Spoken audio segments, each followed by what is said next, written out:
The Seraphim, the Bible's most terrifying angels.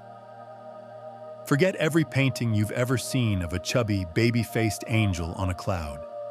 Forget the gentle, white-robed figures with feathery wings.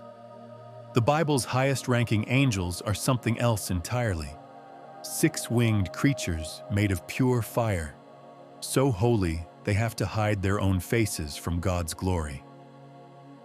These are the Seraphim, and you're about to find out that what we think we know about angels is dead wrong.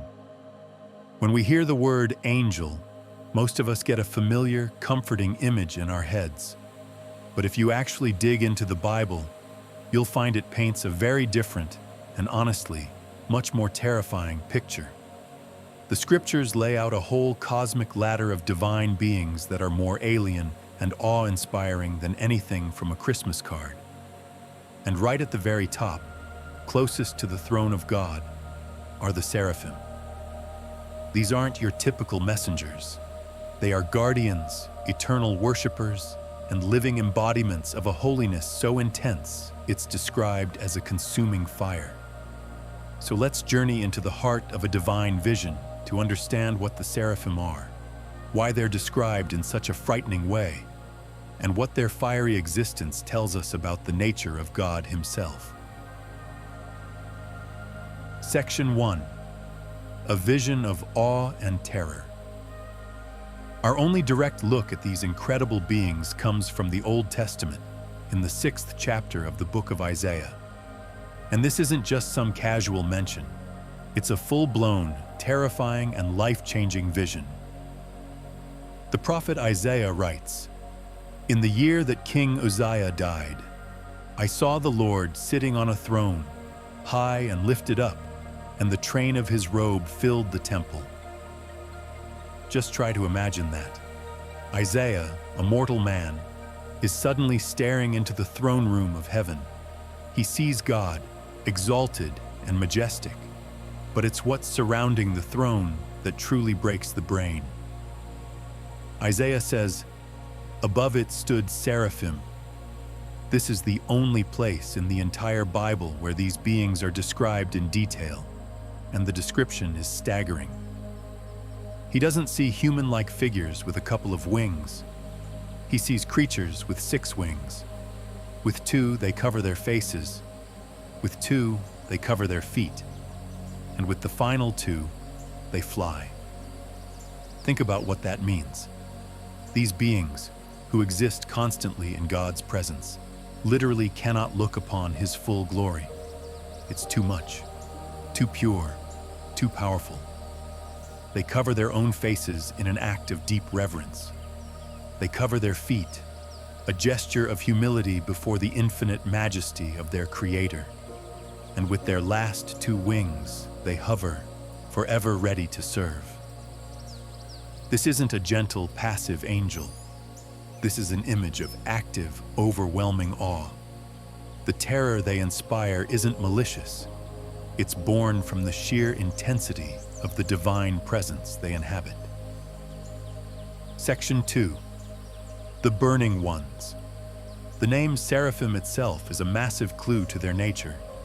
It's the plural of the Hebrew word seraph, which means to burn. The Seraphim are, quite literally, the burning ones. This isn't just poetry. It symbolizes their very essence. They are beings of living fire, radiating a divine purity and a love for God so zealous it's all-consuming. Now this is where it gets interesting for scholars. The word saraph also appears in other parts of the Old Testament, like in the book of Numbers, to describe fiery serpents. This has led some to suggest the seraphim might have a radiant, serpentine form. While Isaiah clearly describes them having a face, hands, and a voice, the connection is debated, but the core idea is consistent. Fire. It's a fire that purifies, consumes, and shines with a light so brilliant that even these perfect beings have to shield themselves. Their appearance communicates a fundamental truth. God's holiness isn't some gentle, passive quality. It's an active, powerful, and unapproachable force. The seraphim are the living embodiment of that force. Their fiery forms a constant testament to the divine zeal that powers the throne room of heaven. Their very existence is an act of worship, a living flame of adoration. Section 3. The voice that shakes the foundations. The terrifying nature of the seraphim isn't just about what you see, it's about what you hear. Isaiah tells us these burning, six-winged creatures aren't silent. They are locked in a perpetual, thunderous chant. He writes, "And one cried to another and said, 'Holy, holy, holy is the Lord of hosts. The whole earth is full of his glory.'" This is no quiet hymn. This is a shout so powerful it causes a cataclysm. Isaiah continues, "And the posts of the door were shaken by the voice of him who cried out, and the house was filled with smoke." The very foundations of the heavenly temple tremble at the sound of their voices. The whole room fills with smoke, a classic biblical symbol for the overwhelming presence and glory of God. That chant, "Holy, holy, holy," is known as the Trisagion. In ancient Hebrew culture, repeating a word 3 times was the ultimate emphasis. It signified completeness, perfection. So when the seraphim cry, "Holy, holy, holy," they are declaring that God isn't just holy, He is the definition of holiness itself, absolute and perfect. They are the eternal choir whose worship is so potent, it makes creation itself shudder. This is the soundtrack of heaven, and it's a terrifying symphony of praise. If you're finding this look into the true nature of angels as mind-bending as we do, go ahead and hit that subscribe button and ring the bell. We explore ancient mysteries like this every week, and you won't want to miss what we uncover next. And let us know in the comments, what biblical mystery should we tackle in a future video? Section 4. Guardians of the Throne and the Angelic Hierarchy. So what exactly is the job description for a fiery, 6-winged being?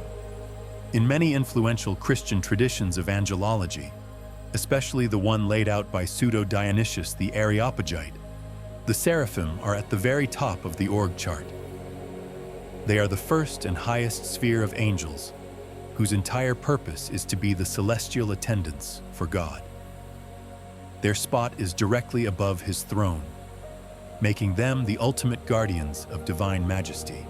This role is different from other angels in the Bible. Archangels like Michael and Gabriel act as commanders and messengers, and the cherubim guard holy places like the Garden of Eden. But based on Isaiah's vision, the seraphim seem to have one primary focus: the throne room. It appears their entire existence is one of constant worship and vigilance right there in God's immediate presence.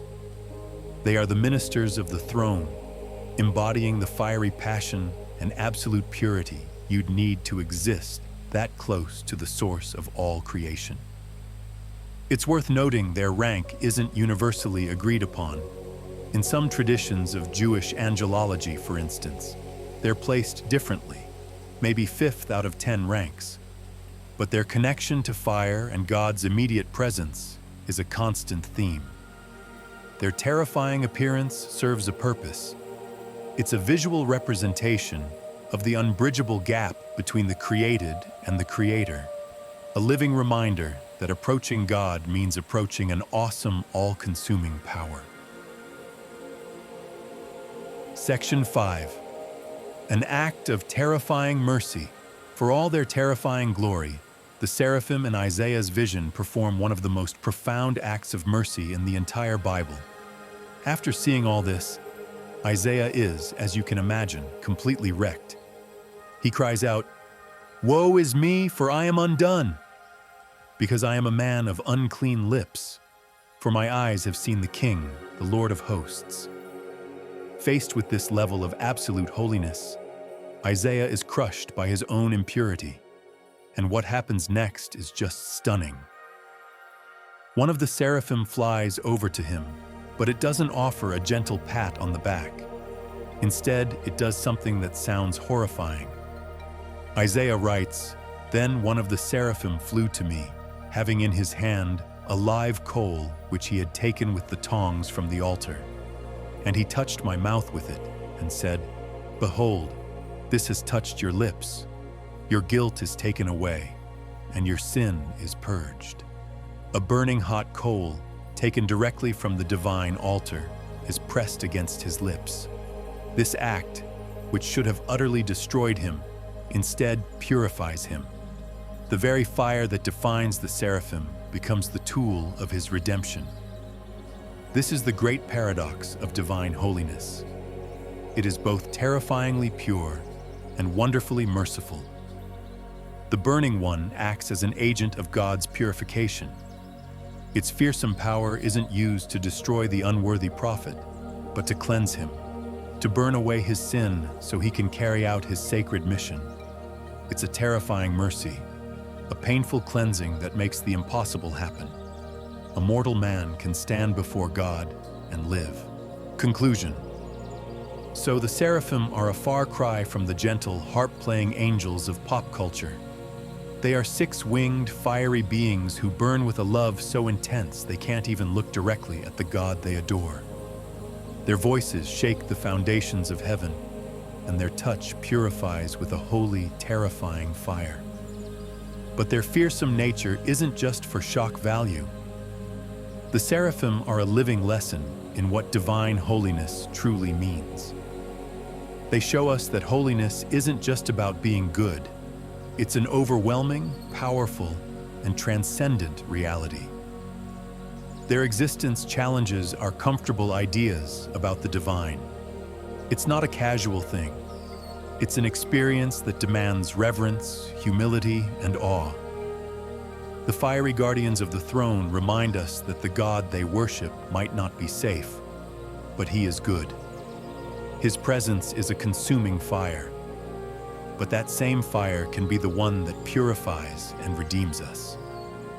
The seraphim shatter our cozy notions and invite us into a deeper, more awesome, and yes, a more terrifying understanding of God and the heavens. Does this powerful, fiery description change how you view angels? Let us know what you think in the comments below.